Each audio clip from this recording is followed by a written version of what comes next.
Yo, what is going on, guys? Today we are going to be ranking bad habits in a tier list. First we got, if you do this, you're cooked. Like there's no going back. Then we got stop before it's too late, which is like obviously not as bad. All right, in the middle we got bad and also why. Like why would you even do that? And then we got not the worst, I guess. And then we got not bad. So up first, not taking breaks. If you don't take breaks, you're not going to be able to tell what is loud and what is quiet, and things are going to be a lot harder to not only mix but produce in general. I'm going to put this one in stop before it's too late. It's really important to take breaks. All right, next up we got over mixing, which is basically layering a bunch of elements with no purpose. When you over mix, your songs may end up becoming extremely cluttered. It may not have much room. I've seen people put like 3 melodies on top of each other. And yeah, they might be in the same key. If they sound cool to you, it doesn't mean they're going to sound cool to everybody else. They're just making your song harder to understand. And a lot of people don't want to have to think when they listen to your song. So stop before it's too late again for this one. This one is probably for the person who buys a synth, uses it, but doesn't fully utilize it for everything that it can be and like really squeeze everything out of that synth and then just keeps on buying more synths. I'm going to put this one in bad. And also why. It's not the worst, but why? You know what I mean? All right, next up we got only making music with headphones. You can get really good mixes out of just headphones alone. Obviously, it depends on what headphones you have. It's even better to be able to mix on multiple different references and kind of get an idea of what it sounds like in different speakers and different environments. But I'm not going to lie, I don't think it's the worst thing. I know there's a lot of really talented people that only mix on headphones. And so I think I'm going to put this one in not bad. Mixing and only producing at really loud volumes. This one can cause extreme harm to your ears if you're only listening on really high volumes. Yeah, it sounds and feels better, but your ears will get fatigued sooner. I'm gonna put this one, I stop before it's too late, above no breaks, because this one can cause more harm for sure. You may even end up not being able to hear fully because your ears don't heal. If you damage your ears, it's like that forever. So don't take my word for it. I'm not a scientist, please. This is what I've just heard from people who are smarter than me. Next up, we got procrastinating. This one is going in you're cooked. If you're a procrastinator, do you even like making music to begin with? Like, what are you doing? Get on the computer, get on the piano, get on the guitar, make the music. No excuses. Don't procrastinate. That's it. Or if you got deadlines, if you got a song deadline, if you're like that guy that's chasing placements, you gotta send those stems ASAP. You know what I mean? Like, it's like gonna kill you as a producer if you just put off making beats. All right, up next, we got only starting them and then never finishing them. I do this a good amount just because I don't really enjoy the song as much as I used to. So then I just won't make the song anymore. If you're the one that starts all the songs but like never finishes them out of laziness, then that's a different story. If you just like don't like the song anymore, you know, maybe it's not that bad. I think it's like kind of just depends. So I'm gonna put it in the middle, or not the worst, I guess. I'm gonna put it in not the worst, I guess. This next one is always taking shortcuts. If you are constantly taking shortcuts, you know, a good example would be putting all of your reverbs on individual tracks rather than putting it on a bus channel. That might be a shortcut. Or instead of automating the volume of a track, you just duplicate the track and lower the volume or raise the volume for like that specific section of the song. If you're the one that does that, and I've done both of these things before, I try my best not to anymore, then you should probably stop before it's too late, like right here, because I feel like music producing is a lot about patience and, you know, doing the correct thing. It's going to show in your production and your workflow and your organization. And then why aren't you just automating the track? Or why aren't you just putting all the reverbs on a bus?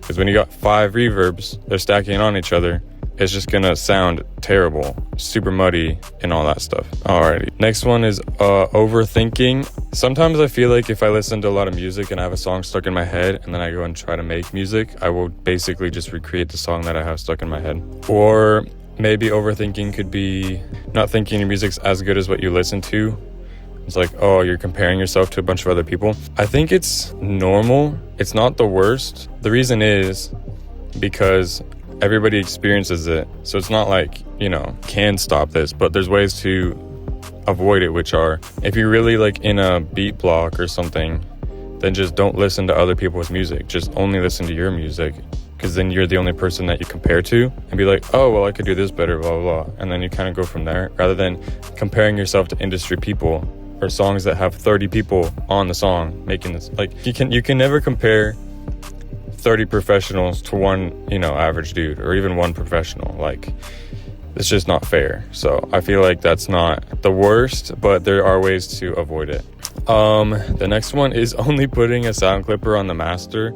For like beats and stuff, I feel like maybe, you can get away with it.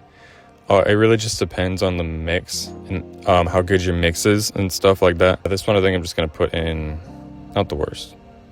Or you know what? Oh, I don't know. It just depends, really. It really just depends. I don't know. I think I'm just gonna put in not that bad. It really depends though. If you're making like pop or EDM, you probably are gonna end up needing more. If you're just making a beat though, I mean, it's not that bad. Oh, okay. So this next one is only using loops or over relying on loops and samples and presets. I think this is pretty bad, especially with loops, because you're basically becoming like an executive producer. You're not doing like any of the work, but you're just putting up pieces of the puzzle together. That's like the easiest thing possible. There's a lot of things that go into a loop, which is like the mixing, the composition, the quality of the recordings and stuff. And you're not dealing with any of that. You're just putting these professionally mixed elements in a project and then calling it your own. I don't think that's necessarily fair. Or overly relying on like AI to do a lot of the work for you. I would say this is pretty bad, especially with loops. If you're the type of guy that only uses loops like constantly, you're low-key cooked, because then you have no individuality, you have no originality in your music, and you're just, putting things together and stuff. I feel like it's really important to make your own music. That's low-key the point, no? All right, this next one is having bad recordings and then trying to fix it, basically. If you don't have a good recording, there's like almost nothing you can do to fix the recording. You just gotta, lock in when you're recording, get the right take, no matter how long it takes to get that take. Because when you go in later and it's like a terrible recording, or the vocals are clipping, or there's a lot of echo in the room, there's just nothing you can do to fully isolate it or fix those issues. I'm gonna say stop before it's too late for this one, I think. All right, for this next one, this is not using reference tracks. I think this is not that bad. If you're not really focused on the mix and more just the beat itself, sure, you don't really have to. If you're really trying to get a good mix though, or a good master or anything like that, if you're really, really trying to do that, I think it's really important to have them. I'm gonna put this one in the middle. Depends on what kind of music you're making, or if you're really trying to lock in on making a professionally mixed song. If you are, then it's bad. If you're not, then whatever. All right, this last one is mixing while you're writing the track. If you are going to be the mixer for the song, or even if you're not really, I don't think this is that bad. The reason why is because it's really important to stay on top of your levels, because a lot of the time when you're just writing, unless like you're really locked in and you want to make sure you're not distracted and you're not like, writing something, you have a lot of melodies in your head and then you go to mix it and then you forget them all. But if you feel like you need to mix, then just mix, because it'll make everyone else's lives in the chain easier. If you're the mixer, it'll make your life easier. If you write the whole thing and you have a terrible mix and then you mix it later on, or you send it out to somebody else that's mixing it, they're gonna be like, dude, what? This thing sounds terrible. I got to do all these little things. I mean, like, you're making their job harder, you're making your own job harder. So I think writing and mixing at the same time is not bad. Thanks guys for watching. This is my tier list. Let me know down in the comments if you have any other opinions, if you would have rated any of these things differently. Let me know. Also, let me know if you got any other tier list ideas or any other ideas regarding music production in general, like tutorials or whatever. I'm totally open to doing whatever you guys want to see, so just let me know. All right, see ya.